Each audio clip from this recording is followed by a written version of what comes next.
I froze at the office door, my hand hovering over the handle. Primo's voice drifted through the crack, stopping my surprise entrance dead in its tracks. Asteria, she is just a business deal to get some control over the coast dealings. My breath caught in my throat. The birthday gift I'd brought him, a vintage watch he'd mentioned months ago, suddenly felt heavy in my purse.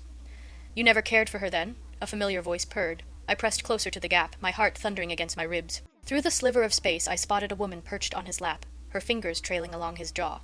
The scene blurred as tears welled in my eyes, but there was no mistaking who it was. Yisha, my best friend, the same woman who'd helped me pick out my wedding dress just last week, gushing about how perfect Primo and I were together. The marriage is strategic, nothing more.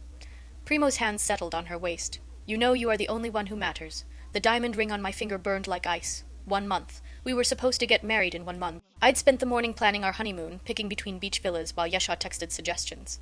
What about the coast properties? Yasha shifted closer to him. Once we're married, her family's holdings transfer to our control. Then we can expand south. He laughed. She is so eager to please, so desperate to believe in love. It makes everything easier. My fingers dug into the doorframe. The watch in my purse, the future I'd planned, the trust I'd given. It all crumbled to ash as I watched them kiss. I backed away from the door, my heels silent against the marble floor. The drive home passed in a blur, and I reached the mansion even before I realized. The basement door clicked shut behind me as I descended the concrete steps. Cold air wrapped around me, but I barely felt it. The long hallway stretched ahead. At the end of the hall, I punched in the security code and pushed open the heavy metal door. The smell of copper and sweat hit me first, Miss Mitchell. Marco nodded at me. 2 other men stood guard, their holsters visible under their jackets. In the center of the room, suspended from chains, hung a man whose face was barely recognizable through the bruising. What did he do? My voice came out steady, practiced. Tried to skim money from the docks.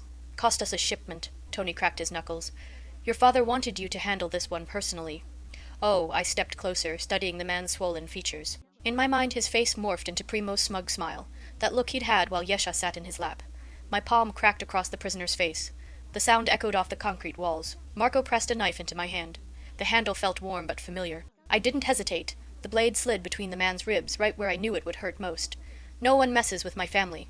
I twisted the knife, imagining Primo's face contorted in pain instead of the stranger's blood, ran down my wrist hot and sticky. I handed the knife back to Marco and walked out, leaving the man's gurgling breaths behind me. I walked back to my room, blood still stained my hands. The warm water in my bathroom turned pink as I scrubbed my hands. A mafia heiress couldn't afford to break down, not even in private. But Primo's betrayal cut deeper than any knife. The Chromos family had always been stronger than ours. Their territory stretched across 3 states while we controlled just the coast. Violence wouldn't work against them, not when they had twice our numbers.